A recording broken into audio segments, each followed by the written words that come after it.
The teacup shattered against the marble floor, before anyone understood why.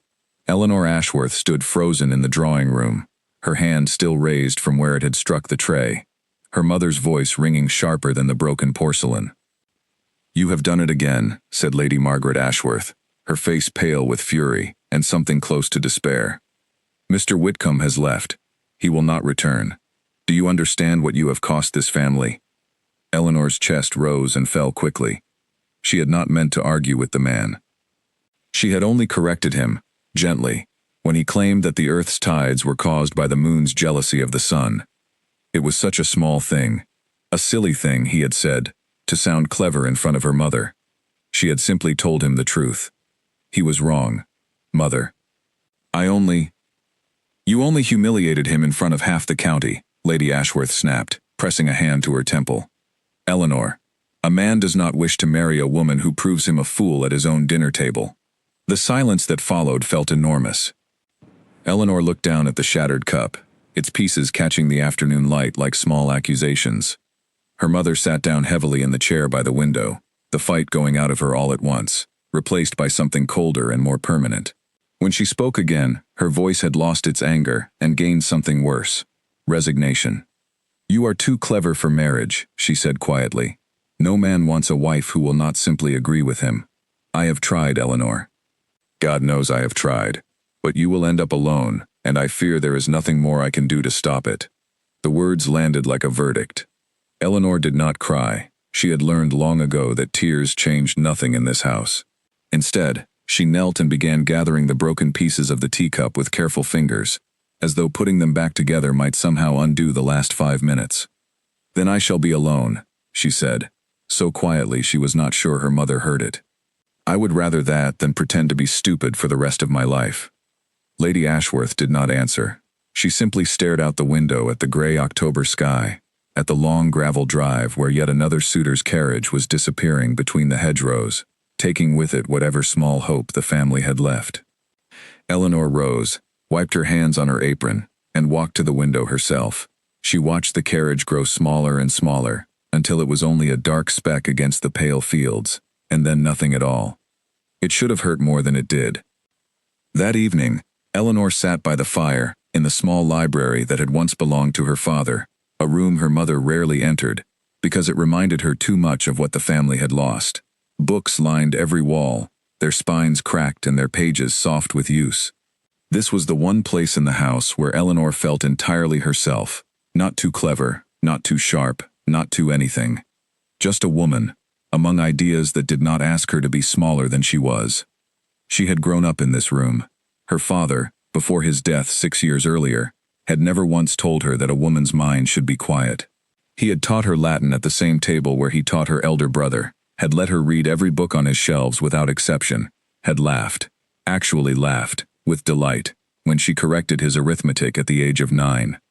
"You have your father's mind," her mother had said once, though it had not sounded like a compliment even then. "I only hope it does not cost you what it cost him." Eleanor had never fully understood that comment, until she was older and pieced together the truth, that her father had been considered strange by his own peers, too fond of ideas, and too careless of appearances, and that some of the family's current difficulties traced back to choices he had made that others thought foolish. Her mother's fear was not abstract. It was built on real loss, real humiliation, real fear of poverty.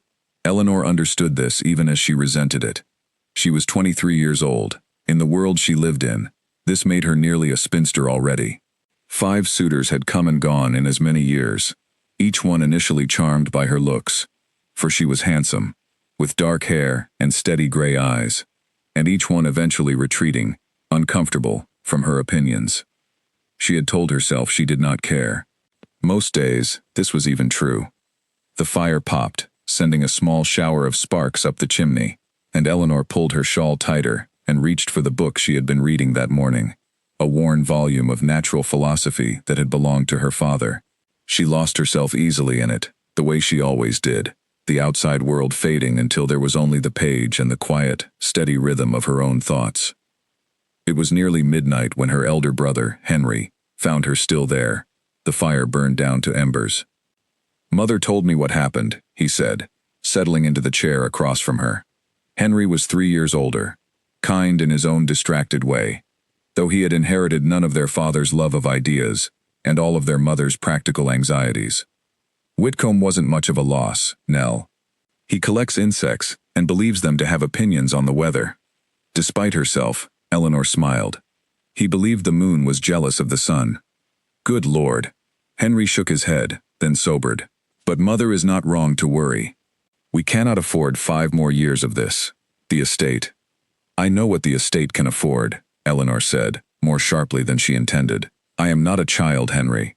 I understand precisely what is at stake every time I open my mouth at dinner. Then why do it? The question hung in the air, simple and impossible. Eleanor closed her book slowly, considering. Because the alternative is worse, she said finally. I would rather be alone with my own mind than married to a man who requires me to hide it. I have watched enough marriages in this county to know what that costs a woman over 30 years, Henry. I would rather be poor and honest than comfortable and silent. Henry studied her for a long moment, and something in his expression softened. You sound like Father. Good, Eleanor said. He was the only person in this family who never once asked me to be less than I am. Henry did not argue further. He simply reached over, squeezed her hand once, and left her to the dying fire and her books, the way he always did when he had no answer to give her. The next morning brought rain, thin and gray, tapping against the windows of the breakfast room, where Eleanor sat with her mother, in careful, exhausted silence. Neither mentioned the previous day. It was easier that way. It was nearly 10 o'clock when Eleanor decided she could bear the house no longer. The walls felt close, the silence felt heavy with unspoken disappointment, and she needed the one thing that never failed to clear her mind: movement, air, the open fields beyond the garden wall. She changed into her riding clothes, a practice her mother disapproved of, since ladies were meant to be accompanied, and certainly not to ride astride the old chestnut mare the way Eleanor preferred when no one was watching, and slipped out through the stable yard before anyone could stop her. The rain had eased to a mist by the time she reached the fields, and the world felt washed clean, the hedgerows dripping silver, the distant hills soft with fog. She let the mare pick her own pace along the familiar path that ran the boundary of the Ashworth land, past the old stone bridge and the copse of beech trees where she had played as a child. It was the only time she truly felt free. No mother's disappointment, no suitor's discomfort, no need to measure her words before she spoke them, just the horse beneath her and the wide gray sky above, indifferent to whether she was clever or plain, married or alone. She did not know, as she rode, that her life was about to change in a way she could not have predicted, on a stretch of muddy road not 2 miles from where she now rode in peace. She did not know that a stranger's horse had just gone lame at the worst possible bend in the lane, or that the man now standing beside it, muttering under his breath at his own bad luck, was about to become the single most consequential person she would ever meet. She only knew, as she turned the mare back toward home an hour later, that the ache in her chest from the previous day's humiliation had eased slightly, the way it always did out here, among the fields and the fog and the quiet company of her own thoughts. She had no way of knowing that tomorrow, on this very same road, everything would begin. That night, unable to sleep, Eleanor sat again in her father's library, staring at the fire rather than reading. Her mother's words returned to her, unbidden, circling the way difficult words always did in the dark. Too clever for marriage. She turned the phrase over and over, testing its edges, trying to decide whether it wounded her because it was cruel, or because some small, frightened part of her worried it might be true. She thought of her father, who had never once made her feel that her mind was a flaw to be managed.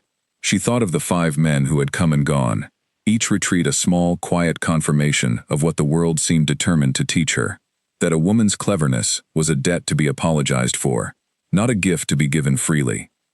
She did not yet know that somewhere beyond the fog-covered hills, a very different kind of man was riding toward her family's land. A man who had spent his entire life surrounded by people too afraid, or too eager to please, to ever tell him the truth about anything. A man who was, in his own way, just as tired of pretending as she was. She only knew, as she finally banked the fire and climbed the stairs to bed, that tomorrow could not possibly be worse than today. She had never been more wrong, or more right, at the same time. The road curved sharply just past the old stone bridge, and it was there, the following afternoon, that Eleanor first saw him. She had gone out riding again, later than usual, hoping the exercise would settle the restlessness that had followed her since the scene with her mother 2 days before. The sky had cleared overnight, leaving the fields bright and the air sharp with the smell of wet earth.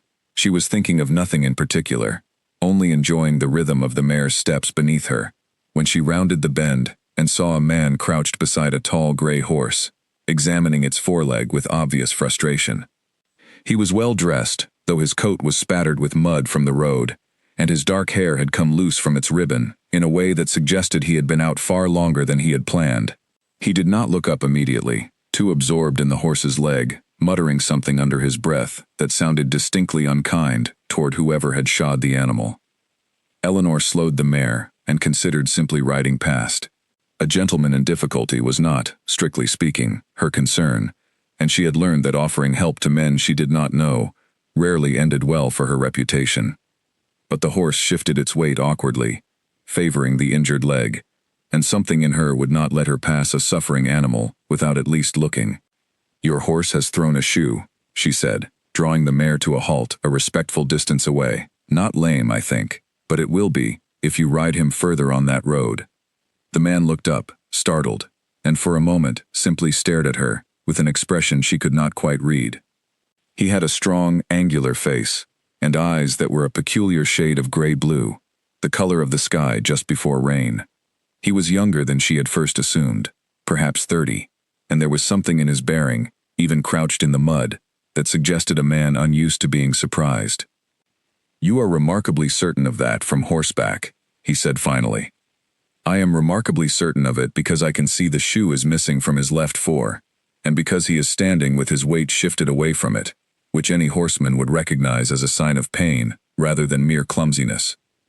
Eleanor kept her tone even, though she felt the familiar prickle of anticipation, the small, foolish hope that perhaps this time her observation would be received as help rather than impertinence.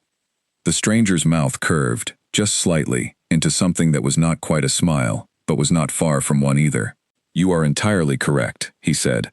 "I confess I had already reached the same conclusion, though rather more slowly, and with considerably more unkind words directed at my farrier."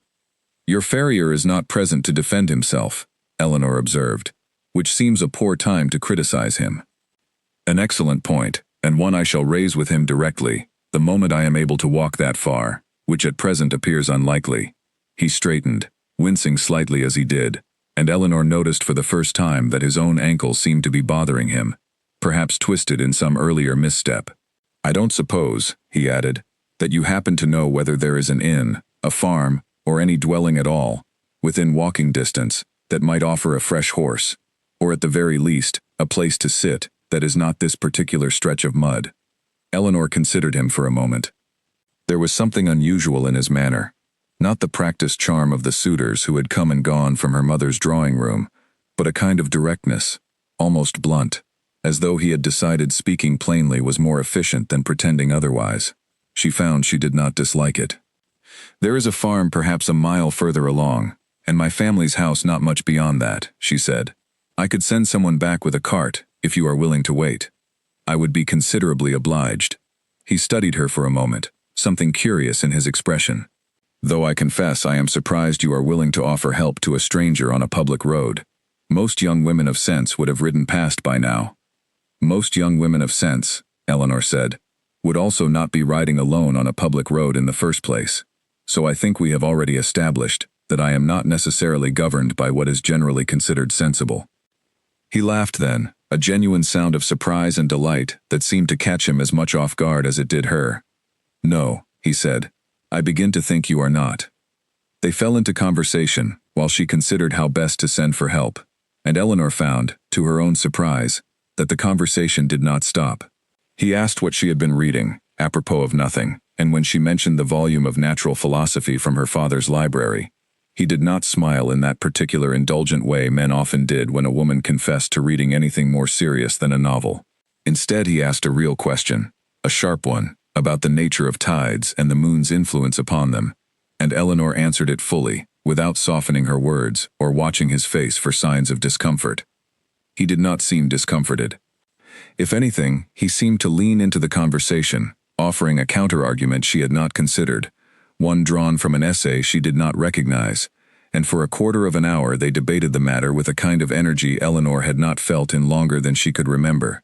He did not concede simply to be agreeable. He argued as though he meant it, as though her opinion mattered enough to actually contest, and when she finally proved her point through simple logic he could not escape, he did not sulk or change the subject. He laughed again, shook his head, and admitted plainly that she had bested him. "You are the first person in a great while to do that," he said, "and I find I do not mind it nearly as much as I expected to." Eleanor felt something warm unfurl in her chest, unfamiliar and slightly alarming. "Most men mind it a great deal," she said. "I have some experience in the matter." "Then most men are fools," he said simply, "and I do not intend to make the same mistake twice." They spoke for the better part of an hour, before Eleanor finally rode ahead to send help from the nearby farm, promising to send word to her own house, as well, so that a cart might be arranged. As she rode away, she realized she had never asked his name, nor offered her own, and that neither of them had seemed particularly bothered by the omission. There had been something almost freeing in speaking to a man who knew nothing of her reputation, nothing of the 5 failed courtships or her mother's despair, nothing except the words she had actually spoken and the thoughts behind them. It was only later, riding home in the fading afternoon light, that she realized how unusual the encounter had truly been. She turned it over in her mind the way she turned over a difficult passage in a book, examining it from every angle, trying to understand why it had left her feeling so strangely lighter than she had in years. She did not tell her mother about the stranger on the road. It did not seem worth mentioning. A chance meeting, nothing more. The kind of thing that happened and was forgotten within a week.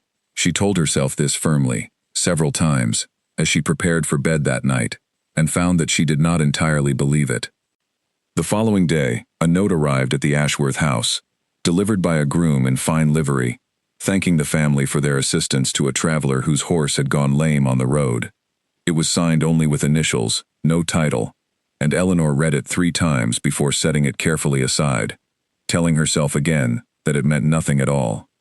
Her mother, naturally, had other thoughts on the matter, and pressed Eleanor for details she was reluctant to give. "A gentleman, you say? Did he give his name?" "No," Eleanor said honestly. "We spoke of natural philosophy mostly. It was of no consequence." Lady Ashworth studied her daughter with an expression Eleanor could not quite name. Not suspicion exactly, but something close to cautious hope, as though she were afraid to examine the matter too closely for fear of being disappointed again. "Well," she said finally, "I suppose it is fortunate you did not embarrass yourself in front of a complete stranger, for once." Eleanor did not correct her, though the words stung more than she expected. She had not embarrassed herself. She had, for the first time and longer than she could remember, simply been herself, entirely and without apology, and it had not driven anyone away. It was 3 days later, at the county assembly held in the newly refurbished hall at Ashcombe, that Eleanor learned precisely who she had been speaking to. The assembly was the largest social event the county had seen in months, and Lady Ashworth had insisted on attending despite her daughter's recent disgrace, reasoning that a public appearance might do more to repair the family's standing than another week of quiet embarrassment at home. Eleanor had dressed carefully, her dark hair pinned in the fashion her mother preferred, and had resolved, with some effort, to say as little as possible, and agree with whatever nonsense was offered to her over the course of the evening. It was a resolution she found difficult to keep the moment she entered the hall and saw, standing near the head of the room surrounded by a cluster of eager well-wishers, the very same man she had spoken with on the muddy road 3 days before. He looked entirely different in evening dress, his dark hair now neatly arranged, his bearing commanding in a way that had been somewhat obscured by mud and a lamed horse. But it was unmistakably him, the same gray-blue eyes, the same faint curve at the corner of his mouth, as though he found the whole gathering slightly amusing. Eleanor felt her stomach drop the moment she heard the whispered title moving through the crowd around her, passed from one eager mouth to another with the particular reverence reserved for wealth and rank. The Duke of Camden. She had spoken to a duke as though he were nothing more than an ordinary traveler. She had corrected his understanding of the tides. She had bested him in an argument about natural philosophy on a public road, without the faintest idea of who he was, and he had laughed rather than taken offense. Her mother, standing at her elbow, had gone very still, her fan pausing mid-motion. "That," Lady Ashworth said in a strangled whisper, "is the Duke of Camden." "I am aware," Eleanor said faintly. "You did not think to mention that the stranger you assisted on the road might have been a man of consequence?" "He did not offer his name, and I did not think to ask," Eleanor said, though even to her own ears, the explanation sounded thin against the enormity of what she had just realized.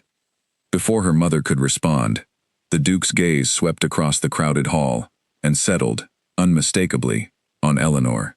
Something shifted in his expression, recognition, followed swiftly by open delight, and he began, without hesitation, to make his way directly toward her, leaving behind the small crowd of admirers who had been vying for his attention only a moment before. Eleanor felt every eye in the room turn to follow his path, felt her mother's hand tighten on her arm, felt the sudden, dizzying certainty that whatever quiet, ordinary life she had expected to lead was about to change entirely. "We meet again," the Duke said, coming to a stop before her, and offering a bow that was, Eleanor noted with some alarm, considerably more formal than their previous encounter had been. "Though I confess I owe you an apology. I did not offer my name on the road, which I now realize placed you at something of a disadvantage." "You did not," Eleanor managed, aware of the many eyes upon them, aware of her mother's barely contained panic beside her. "Though I imagine you found it rather convenient, being spoken to as an ordinary man for once." Something flickered in his expression, sharp and genuine. "More convenient than you know," he said quietly, and for a moment it seemed as though he might say more, before recollecting himself, and turning to acknowledge Lady Ashworth with a polite bow. "Your daughter was kind enough to assist me when my horse went lame near your land, madam. I hope you will forgive my delay in properly introducing myself." Lady Ashworth, to her credit, recovered her composure with remarkable speed, offering a curtsy so deep and so carefully executed that Eleanor nearly winced on her behalf. "Your Grace does us great honor," she said. "I do hope my daughter conducted herself appropriately." "She conducted herself," the Duke said, with a look that Eleanor could not entirely interpret, "with more honesty than I have encountered in a great many years, and I found it entirely refreshing." The words hung in the air, and Eleanor was aware, with a kind of slow, sinking dread, that half the assembly hall had heard them, and that by morning, every household within 20 miles would know that the Duke of Camden had singled out Eleanor Ashworth, the woman whispered about for driving away 5 suitors with her sharp tongue, for particular and unmistakable attention. By the time the carriage returned the Ashworth women home that night, Eleanor's ears were ringing with the sound of whispers that had followed her across the assembly hall floor for the better part of 2 hours. She had danced with the Duke of Camden twice, which was, by the unforgiving arithmetic of country society, already one dance too many for propriety, and precisely enough to fuel a month of speculation. 2 dances, her mother repeated, for perhaps the 10th time since leaving the hall, twisting her gloves in her lap with a kind of nervous energy Eleanor had rarely seen in her. 2 dances with a duke, Eleanor. Do you understand what people will say? I imagine they will say a great many things, most of them wrong, Eleanor said, watching the dark fields pass by the carriage window. It does not change anything. He was simply being courteous, since I had assisted him on the road. Courtesy does not require a second dance, Lady Ashworth said, though there was something in her voice now that had not been present 2 days earlier. A thread of cautious hope threaded through the anxiety, as though she could not quite decide whether to fear the attention or welcome it. Nor does courtesy explain why he sought you out the moment he saw you across a crowded room, in front of half the county. Eleanor had no answer for that, because she had wondered the same thing herself throughout the long evening, turning it over during every dance, every stilted conversation with other guests who could not stop glancing toward her with open curiosity. She had gone to the assembly expecting an evening of quiet, forgettable politeness, and instead found herself at the center of a spectacle she had never asked for and did not entirely understand. What she understood even less was her own reaction to it. She had expected, upon learning his rank, to feel the familiar dread that always accompanied male attention, the anticipation of eventual retreat, the quiet bracing for the moment her opinions would prove too much. Instead, she had felt something closer to curiosity, even anticipation, as though some part of her recognized that this particular man might not behave as the others had. It was a dangerous thought, and she knew it. Dukes did not marry women whose families verged on genteel poverty, however clever those women might be. Whatever attention he had shown her tonight was almost certainly a passing curiosity, the sort of thing wealthy men indulged in without consequence, forgotten by the time his carriage reached his own estate. She told herself this firmly, several times, and found that she did not believe it any more than she had believed her earlier assurance that the stranger on the road meant nothing at all. 3 days later, a letter arrived at the Ashworth house, addressed not to Lady Ashworth, as propriety might suggest, but directly to Eleanor herself, a fact that caused her mother visible distress before the seal was even broken. The letter was from the Duke, brief and direct, in a manner that Eleanor was coming to recognize as characteristic of him. He wrote that he found himself, quite unexpectedly, in want of a second opinion on a passage of natural philosophy he had been reading, one that touched upon the very argument they had debated on the road, and wondered whether Miss Ashworth might be willing to continue the discussion, should her family permit a call. "He wishes to call," Lady Ashworth said, reading over Eleanor's shoulder despite herself, her voice caught somewhere between alarm and something that sounded remarkably like joy. "A duke wishes to call upon this house." "He wishes to discuss natural philosophy," Eleanor corrected, though even as she said it, she felt a small, unfamiliar flutter of anticipation she could not entirely suppress. "Eleanor!" Her mother's voice had gone very quiet, very serious. "Do you understand what is happening here? Men of his rank do not call upon families such as ours to discuss the tides. Something else is at work, and I confess I do not know whether to hope for it or fear it." Eleanor said nothing, because she did not know either.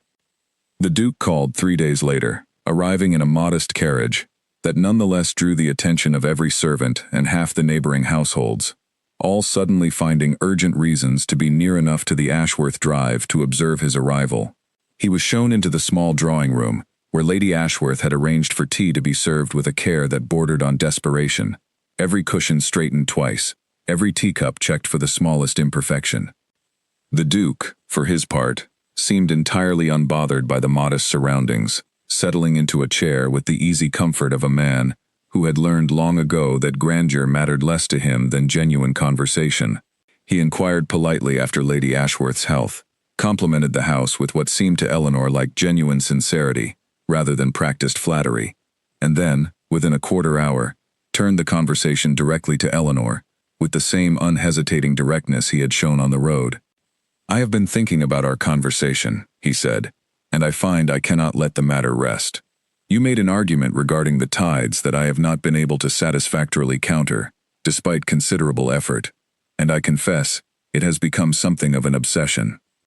"An obsession over tides seems an unusual pursuit for a man of your position," Eleanor said, aware of her mother's barely concealed alarm at the directness of the exchange, but unable to help herself. "Perhaps," the Duke said, "though I find myself rather tired of pursuits that do not require thought. I have spent a great deal of my life surrounded by conversation that requires nothing of me at all, agreement, flattery, careful avoidance of anything that might resemble genuine disagreement. It grows tiresome rather quickly, Miss Ashworth, and I confess, I found our exchange on the road to be the most interesting conversation I have had in longer than I care to admit." Lady Ashworth, seated nearby with her needlework entirely forgotten in her lap, made a small sound that might have been surprise, or might have been the beginning of tears, and said nothing at all. The visit lasted the better part of 2 hours, far longer than propriety strictly allowed, and by the end of it, Eleanor found herself laughing more freely than she had in years, arguing points of philosophy and literature with a man who seemed genuinely delighted, rather than threatened by her willingness to disagree with him. He asked her opinion, and then actually listened to her answer, considered it, argued against it where he disagreed, and conceded gracefully where he did not. It was, she realized with something close to wonder, precisely the kind of conversation she had always wanted, and never once expected to have. When he finally rose to take his leave, he paused at the door and turned back to her with an expression that was, for the first time that afternoon, entirely serious. "I hope you will permit me to call again," he said. "I find that I have a great many more questions I should like your opinion on, and considerably fewer answers than I would like." "You are a duke," Eleanor said, unable to help the note of caution that crept into her voice despite herself. "I imagine you have no shortage of people willing to offer opinions, whether or not you ask for them." "I have no shortage of people willing to agree with whatever I already think," he corrected gently. "That is a very different matter, Miss Ashworth, and one I have grown considerably weary of." He bowed and departed, leaving behind a drawing room that felt suddenly and strangely quiet, and a mother who sat staring at her daughter with an expression of such complicated hope and fear that Eleanor did not know which emotion to address first. "He means to court you," Lady Ashworth said finally, her voice unsteady. "Eleanor, a duke means to court you." "He means to visit, mother. That is all we know for certain." But even as she said it, Eleanor felt the ground shifting beneath her, felt the careful, protective resignation she had built over 5 failed courtships beginning to crack, and found herself unable to decide whether she was more afraid of hoping or of being right. The Duke called again within the week, and then again the week after that, each visit stretching longer than the one before, each conversation ranging further afield, from natural philosophy to literature, from questions of politics that most men would never think to raise with a woman, to matters closer to the heart, memories of his own upbringing, his late father's expectations, the peculiar loneliness of a position that surrounded him with people yet left him, more often than not, entirely alone with his thoughts. Eleanor found herself looking forward to his visits with an anticipation she did not quite know how to name, and found herself, more troublingly still, beginning to hope for something she had long ago told herself was impossible. She caught herself, more than once, arranging her thoughts throughout the week specifically to share with him, saving observations and questions, the way one might save a particularly fine piece of fruit for someone whose company one particularly enjoyed. Her mother's anxiety, meanwhile, transformed slowly into something else entirely, a cautious, fragile hope that Eleanor could see growing in the careful attention Lady Ashworth now paid to every detail of the house before each visit, in the way she had begun, tentatively, to speak of the Duke's attentions to the other mothers of the county, testing the reaction, before allowing herself to believe it might be real. But even as hope grew within the walls of the Ashworth house, whispers grew louder beyond them. A Duke's attention, however innocent, was never entirely private, and the county's collective curiosity had not remained idle during the weeks of his frequent visits. Rumors began to circulate, some merely curious, others considerably less kind, and it would not be long before those whispers found their way to people with far more reason to interfere than simple gossip alone could explain. By late November, the Duke of Camden's visits to the Ashworth house had become so regular that even the servants had stopped remarking upon them, though the same could not be said for the rest of the county, where his carriage's frequent appearance on the road to Ashworth Land had become a subject of near-constant discussion, at every dinner table within riding distance. Eleanor had grown accustomed to his company in a way that surprised her daily. Julian, for he had insisted, after the 4th visit, that she use his given name when they were private, a request she had granted with more pleasure than she liked to admit, possessed a mind that seemed to delight in exactly the qualities she had been taught to hide. He asked her opinion on matters of politics and pressed her to defend it. He brought her books he thought she might enjoy, not as gifts meant to flatter, but as genuine offerings, chosen with real thought toward her particular interests. He disagreed with her often, and argued his positions with real conviction, and Eleanor found that she trusted his agreement, when it came, precisely because it was never automatic.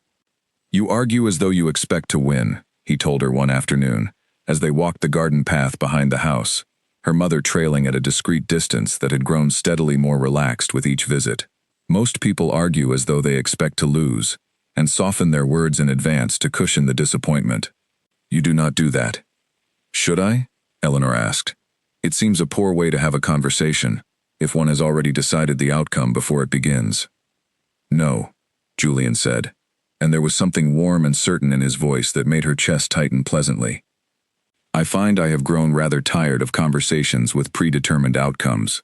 You are the first person in a great many years who has argued with me as though my rank meant nothing at all, and I confess, it is the most honest thing anyone has offered me since my father died." He spoke, on these walks, of things Eleanor suspected he rarely shared with anyone: the weight of a title inherited too young, at 19, when his father's sudden death had left him responsible for lands and tenants, and a name that seemed to demand more of him than any one man could reasonably give. He spoke of the loneliness of being surrounded by people who wanted something from him, whether marriage or money or influence, and how difficult it had become to trust that anyone valued him beyond what he could provide. "And what do I want from you?" Eleanor asked once, testing the question carefully. Julian considered this for a long moment, his gray-blue eyes serious. "I have asked myself the same thing," he admitted. "And the answer I keep arriving at is nothing at all, beyond the conversation itself. You have never once asked me for anything, Eleanor. Do you understand how remarkable that is, for a man in my position?" She did not have an answer for that, only a quiet, growing certainty that whatever was happening between them was unlike anything she had experienced or expected, and that the careful, protective walls she had built around her heart after 5 failed courtships were beginning, slowly and against her better judgment, to come down. Lady Ashworth, for her part, had transformed almost entirely over the course of these weeks. The anxious, despairing woman, who had warned her daughter she was too clever for marriage, now hovered near the drawing-room door during the Duke's visits, with an expression of barely restrained hope, and had begun, tentatively, to speak of the future in a way she had not allowed herself to consider in years. "He has called 11 times now," she said one evening, counting on careful fingers, as though the number itself might conjure a proposal into being. "Eleanor, no man calls 11 times without serious intention. I have seen it happen before, though never to a family such as ours." "He has not spoken of marriage," Eleanor reminded her, though she noted the way her own pulse quickened at the thought. "We have spoken of philosophy, and politics, and his childhood, and 100 other things, but never of marriage." "Give it time," Lady Ashworth said, and there was something almost fierce in the way she said it, as though she were willing the outcome into existence through sheer determination. "A man does not spend 11 afternoons discussing tides and politics with a woman he does not intend to marry." But even as hope grew steadily within the Ashworth household, Eleanor could not shake a persistent unease that had begun to settle over her in quieter moments, when Julian's carriage had disappeared down the drive and she was left alone with her own thoughts. She had seen, at the last 2 assemblies she attended, the way certain eyes followed her with something considerably less friendly than curiosity. Sharp, assessing looks from women who had daughters of their own to marry off, and one gentleman in particular, a Mr. Edmund Price, whose gaze had grown steadily colder each time the Duke's attentions to Eleanor became more apparent. Mr. Price had been, until recently, one of the more persistent of Eleanor's own suitors, not out of any particular affection, she suspected, but because the Ashworth land bordered his own, and a marriage between the families would have solved several boundary disputes that had troubled both estates for years. He was not a cruel man, precisely, but he was a proud one, and Eleanor had noted, with growing discomfort, the particular coldness in his manner whenever the Duke's name was mentioned in company. "He does not like it," Henry observed one evening, watching his sister with an expression of careful concern. "Price, I mean. He has said as much to me directly, more than once. He believes the Duke's attention to you will pass, as such things often do among men of his rank, and that you will be left worse off than before, too far above your former suitors to be wanted, and too far below the Duke's true prospects to be seriously considered." "And what do you believe?" Eleanor asked. Henry was quiet for a long moment. "I believe," he said finally, "that I have never seen you as happy as you have been these past weeks, and that whatever the outcome, I would rather you have this than nothing at all." It was, Eleanor thought, the kindest thing her brother had ever said to her, and she held on to it in the days that followed, as the whispers around the county grew louder and less kind, and as she began to understand, with growing unease, that Julian's attention to her had created enemies she had not asked for and did not entirely know how to face. The invitation to Camden Hall arrived in early December, addressed formally to Lady Ashworth and her daughter, requesting the pleasure of their company at a gathering of the Duke's extended family and closest acquaintances. Eleanor understood immediately what such an invitation meant. She was no longer merely a curious diversion for a wealthy man passing through the countryside. She was being introduced, deliberately and publicly, to the people whose opinions mattered most to him. She was also, she quickly discovered, walking directly into the midst of people who had every reason to resent her presence. Camden Hall was larger and grander than anything Eleanor had ever set foot in, its halls lined with portraits of ancestors whose stern painted faces seemed to follow her with silent disapproval as she was led through to the drawing room where the family had gathered. Julian met her at the door himself, his expression warming the moment he saw her, and for a brief, steadying moment, Eleanor felt the same ease she always felt in his company. It did not last. Lady Beatrice Hartley, the Duke's aunt and the closest thing to a matriarch the family possessed since his mother's early death, regarded Eleanor with an expression of polite, glacial appraisal the moment introductions were made. She was a tall woman, elegant in the manner of someone who had spent her entire life being deferred to, and her first words to Eleanor carried a chill that no amount of practiced courtesy could disguise. "Miss Ashworth," she said, extending 2 fingers rather than a full hand. "We have heard a great deal about you. I understand you are considered quite clever in your own county." The emphasis on those final 3 words was unmistakable, and Eleanor felt her spine straighten reflexively, the old, familiar bracing she had learned after years of exactly this sort of appraisal. "I am told so, Lady Beatrice, though I have found the compliment offered rather less often than the criticism." Something flickered in the older woman's expression, surprise, perhaps, at the directness of the answer, but it was quickly smoothed away. "How refreshingly honest," she said, in a tone that suggested she found it nothing of the sort. "Julian has always had a fondness for novelty. I confess I did not expect it to extend quite this far." The evening continued in much the same vein, a steady procession of polite condescension from the Duke's family and closest circle, each comment carefully constructed to remind Eleanor of the vast distance between her modest circumstances and the world she now found herself standing in. She bore it as best she could, aware of Julian's occasional glances of concern from across the room, aware too of her own mother's carefully controlled distress at each new slight. It was during dinner, seated some distance from Julian at a table arranged with deliberate formality, that Eleanor first encountered Miss Cordelia Vane, a young woman of considerable fortune and impeccable connections who had, it became rapidly clear over the course of the meal, long been considered by Julian's family as the most suitable match for the young Duke. "You must forgive us all for our curiosity, Miss Ashworth," Cordelia said, her smile bright and entirely without warmth. "We have all wondered a great deal. What particular qualities recommended you to His Grace's attention? It seems such an unusual choice, given the circumstances." "I could not say what recommends me," Eleanor answered carefully. "You would have to ask His Grace directly." "Oh, I have asked," Cordelia said, and there was something almost triumphant in the way she said it. "He tells me you argue with him. Imagine that. Arguing with a duke. As though he were any ordinary man. I confess I find the notion rather astonishing." "Perhaps," Eleanor said, feeling the old, dangerous heat rising in her chest, the same instinct that had cost her 5 suitors already. "It is astonishing only to those who have never considered that a man might value being spoken to honestly over being agreed with constantly."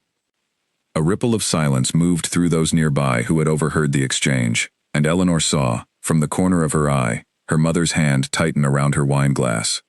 But it was Julian's reaction, further down the table, that caught her attention most. A slow, unmistakable smile, quickly hidden, that told her he had heard every word and found it exactly to his liking. Cordelia's smile thinned considerably, though she said nothing further on the matter, and the rest of the dinner passed in an uneasy truce that Eleanor suspected would not survive much longer than the evening itself. She was proven right within the week. Rumors began circulating through the county with renewed and vicious energy. Whispers that Eleanor Ashworth had used unnatural cunning to entrap the Duke, that her sharp tongue concealed calculated ambition rather than genuine feeling, that she had deliberately staged their first meeting on the road to secure his attention. Some of the rumors, Eleanor suspected, traced back to Mr. Price, whose wounded pride had curdled into open hostility since her rejection of his own suit. Others, she was quite certain, originated closer to Camden Hall itself, carried by servants and guests eager to please a family that clearly wished the match to fail. The cruelest rumor of all reached her nearly 2 weeks later, delivered by her own mother's trembling hands in the form of a letter that had been circulated, in various forms, among half the drawing rooms of the county. It suggested, with careful and deniable phrasing, that Eleanor's father's own difficulties, his supposed eccentricities, his debts, the quiet scandal that had followed his death, made her entirely unsuitable to marry into a family of such consequence. and that any duke foolish enough to consider such a match would find himself burdened with a wife whose family's disgrace would follow them both for the rest of their lives. "They are trying to end it," Lady Ashworth said, her voice breaking as she set the letter down. "Eleanor, they mean to frighten him away before he commits to anything, and I fear it may work. What duke could withstand this kind of talk, however unfair it may be?" Eleanor said nothing for a long moment, staring at the letter, feeling something cold settle in her chest that she recognized, with growing dread, as the same fear that had followed her through 5 failed courtships. The certainty that whatever she offered would eventually prove too costly, too much trouble, too great a burden for any man to bear for long. She did not see Julian for 9 days after that letter arrived, and in the silence that followed, every old doubt she had ever carried about herself returned with a vengeance she had not expected to feel again. The 9 days of silence stretched into what felt to Eleanor like a slow, private grief, the kind she had not permitted herself to feel since her father's death. She told herself, over and over, that she had expected exactly this outcome from the beginning, that a duke's attention had always been a temporary and unlikely thing, and that she had been foolish to allow herself even a moment of genuine hope. But the reasoning, however sound it seemed in the quiet of her father's library, did nothing to ease the ache that settled into her chest each morning when no letter came, no carriage appeared on the drive, no word of any kind arrived to explain his absence. Her mother, who had spent the previous weeks in a state of cautious hope, now moved through the house with the particular quiet of someone bracing for a blow she believed inevitable. Neither of them spoke of the rumors directly, though both felt their weight pressing down on every silent meal, every unanswered question. It was Henry who finally broke the silence, arriving home on the 10th day, with news that sent Eleanor's heart into her throat, before he had even finished speaking. "The Duke is at the house," he said. "He arrived not 10 minutes ago, and asked for you directly. Nell, he looks as though he has not slept in a week." Eleanor found him in the small drawing room, standing near the window with his back to the door, his usually immaculate bearing replaced by something rawer, more uncertain than she had ever seen in him. He turned when she entered, and the expression on his face, equal parts exhaustion and something that looked almost like fear, told her immediately that whatever had kept him away had cost him as dearly as it had cost her. "I owe you an explanation," he said, before she could speak. "And an apology I fear will not be sufficient for the silence I have inflicted on you these past 9 days." "You do not owe me anything," Eleanor said, though her voice shook slightly with the effort of maintaining composure. "I understood, when the rumors began, that this outcome was always the more likely one." "Do not," he said sharply, crossing the room toward her, with an urgency that startled them both. "Do not tell yourself that this is what you expected, as though it were somehow inevitable, as though you were somehow prepared for it. I have spent 9 days fighting my own family, Eleanor, and I did not stay away because I doubted you. I stayed away because I needed to be certain that when I returned, I could offer you something worth the cost you have already paid for knowing me." He explained, then, the full weight of what those 9 days had contained, the confrontations with his aunt, who had used every argument at her disposal to convince him the match was beneath his position. The pressure from family friends who had spent years cultivating a match with Cordelia Vane, and saw Eleanor as an obstacle, to be removed by whatever means necessary. The quiet, persistent doubt he had needed to examine and dismantle within himself, not doubt of Eleanor, but doubt of his own courage to withstand what choosing her would cost him. "I have spent my entire life," he said, his voice low and unsteady in a way Eleanor had never heard from him before, "surrounded by people who agreed with everything I said, who flattered every opinion, who never once challenged me for fear of losing my favor. I did not understand how lonely that was until I met you on that road, arguing with me about tides as though my rank meant absolutely nothing at all. You have never once asked me for anything, Eleanor. You have never softened your opinions to please me, never pretended to admire something you found foolish, never once treated me as anything other than a man whose ideas deserved honest scrutiny." He took her hands then, his grip steady despite the uncertainty still visible in his eyes. "My aunt tells me your cleverness is a liability, that a wife who argues will embarrass me in society, that I should choose someone who will simply agree and smile, and ask nothing difficult of me. She is entirely wrong, Eleanor. Your cleverness is not something I have chosen to overlook. It is the very thing I am choosing. I do not want a wife who agrees with me.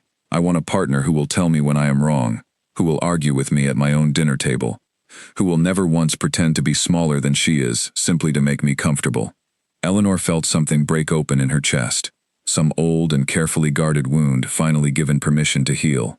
My own mother told me I was too clever for marriage, she said, her voice unsteady. I have spent years believing her. Your mother was wrong, Julian said simply, and I intend to spend the rest of my life proving it to her, if you will allow me the chance. He had not yet spoken the word marriage directly, and Eleanor understood, even in the midst of her overwhelming relief, that the rumors and resistance they had already faced were unlikely to simply disappear now that his intentions were clear. But for the first time since the letter had arrived describing her father's supposed disgrace, she allowed herself to believe that whatever came next, she would not face it alone. There is still my aunt to contend with, Julian continued, more gravely now, and Cordelia's family, who have invested considerable hope in a match that will not now occur, and I fear the rumors will not simply cease, because I have made my feelings known. If anything, I suspect they may grow considerably worse before this is settled.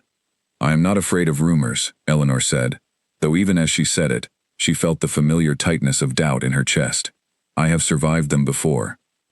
You should not have to survive them alone, Julian said, and I do not intend to let you. The crisis, when it came, arrived from a direction Eleanor had not anticipated, and struck at the one vulnerability she had never learned to fully protect. It began with a visit from Mr. Edmund Price, who arrived at the Ashworth house unannounced on a cold January morning, his manner stiff with wounded pride, and something colder still that Eleanor recognized, too late, as genuine malice. He requested a private audience with Lady Ashworth, and Eleanor learned only afterward, from her mother's shaking hands and pale face, what had been said. Price had produced, or claimed to have produced, documentation suggesting that Eleanor's late father had left debts far more extensive than the family had ever acknowledged publicly. Debts that, if made known to the Duke's family, would paint the entire Ashworth household as far more precarious and dishonorable than their genteel poverty had previously suggested. Whether the documents were genuine, exaggerated, or entirely fabricated out of spite, Eleanor could not immediately determine, but the threat itself was clear enough. Expose the scandal to Camden Hall, and watch the match collapse beneath the weight of it, or convince Eleanor to withdraw from the Duke's attention and preserve what remained of the family's fragile reputation. He means to ruin us, Lady Ashworth said, her voice hollow with a fear Eleanor had not seen since her father's death.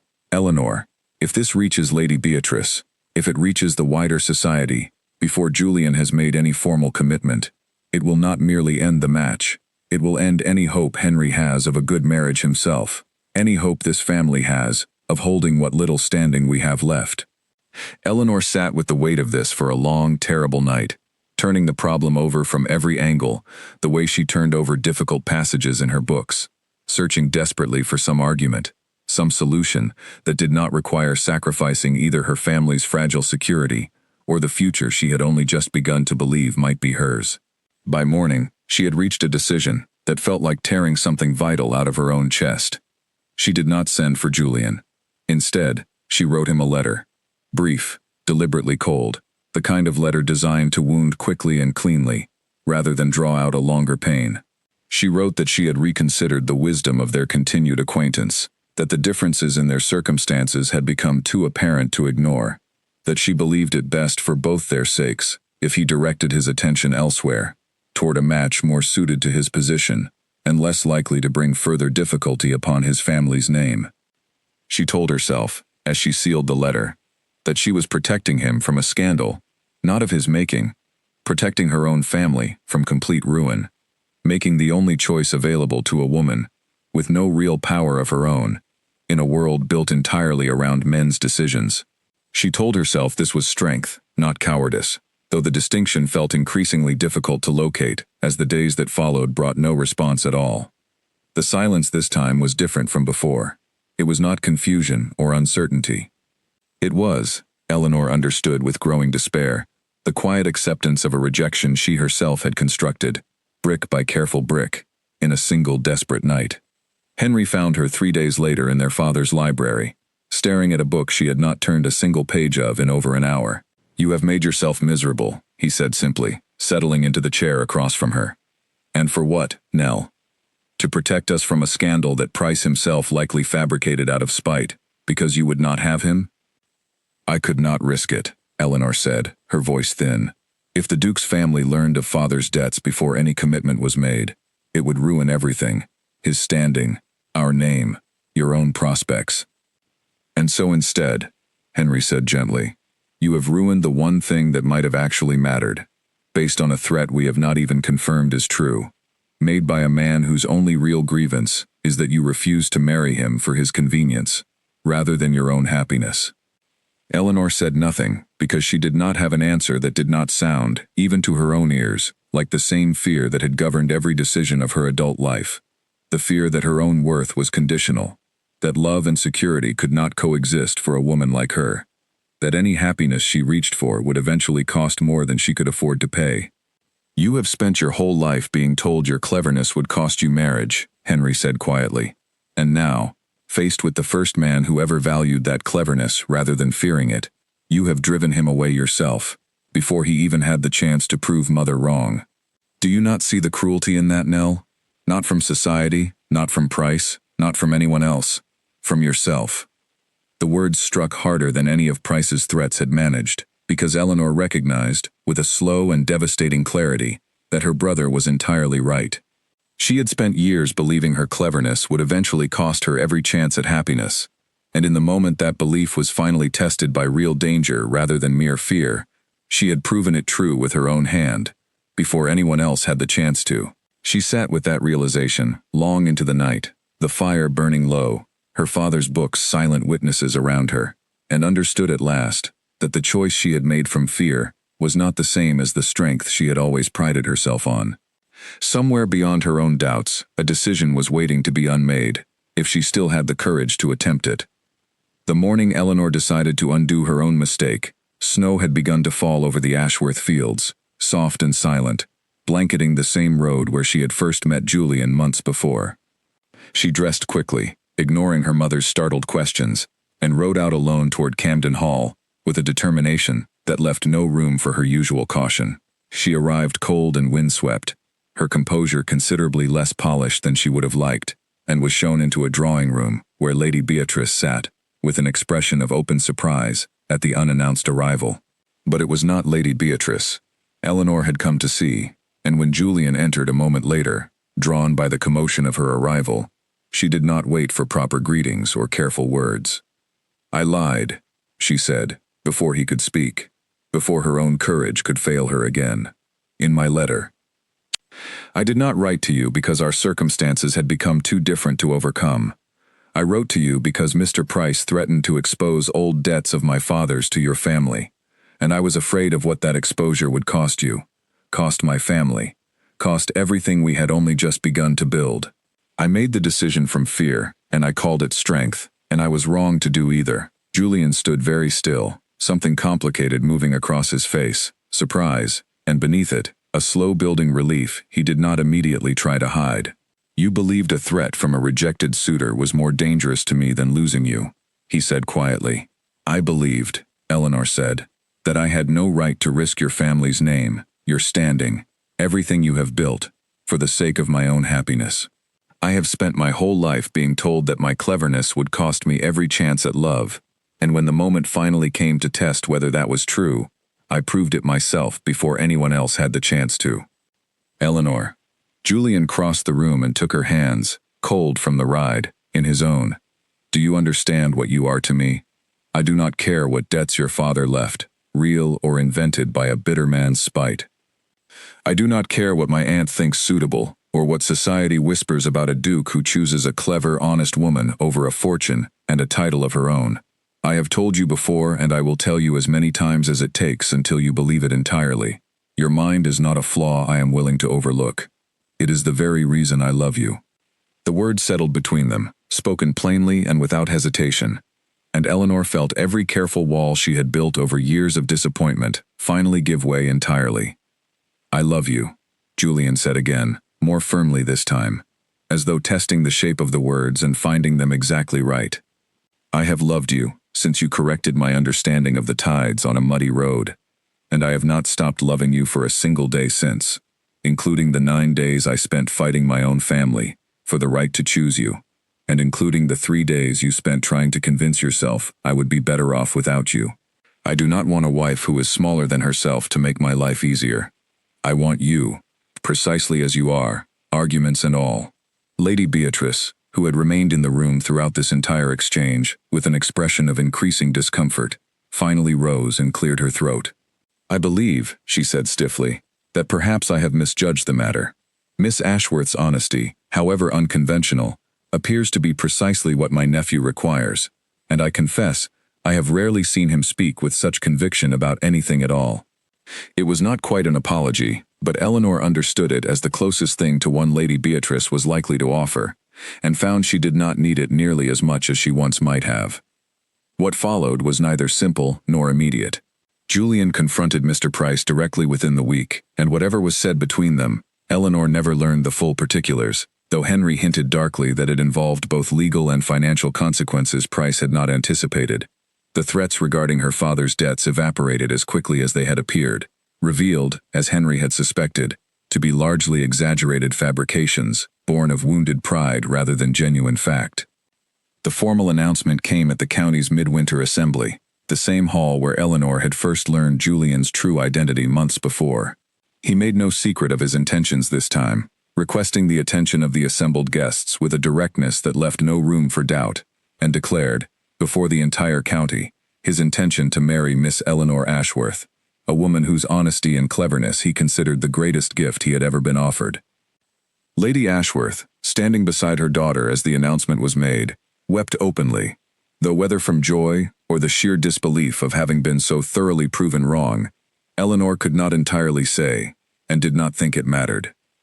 "I told you that you were too clever for marriage," her mother said later that evening, her voice thick with tears and laughter both. "I have never in my life been so glad to be wrong about anything." "You were not entirely wrong," Eleanor said gently, taking her mother's hand. "I was too clever for the kind of marriage you feared for me, one built on silence and small agreements, and a mind kept carefully hidden.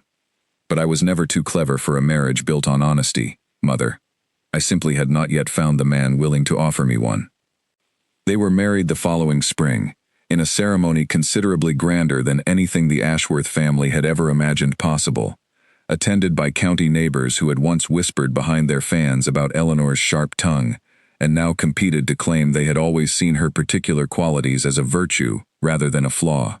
Cordelia Vane attended as well, gracious in defeat, in a manner that suggested she had, in the intervening months, found genuine peace with the outcome. And even Lady Beatrice, standing near the front of the church, wore an expression that could almost be called warm. Eleanor stood at the altar in the modest gown her mother had helped alter from an old family pattern, her hand steady in Julian's, and understood, with a certainty that filled her entirely, that she had not been made small to fit into this life. She had been chosen, in full and honest measure, precisely as she was, clever, direct, unwilling to soften her mind for anyone's comfort, and had found, against every expectation the world had tried to teach her, that this was not a flaw to be forgiven, but a gift finally, fully received.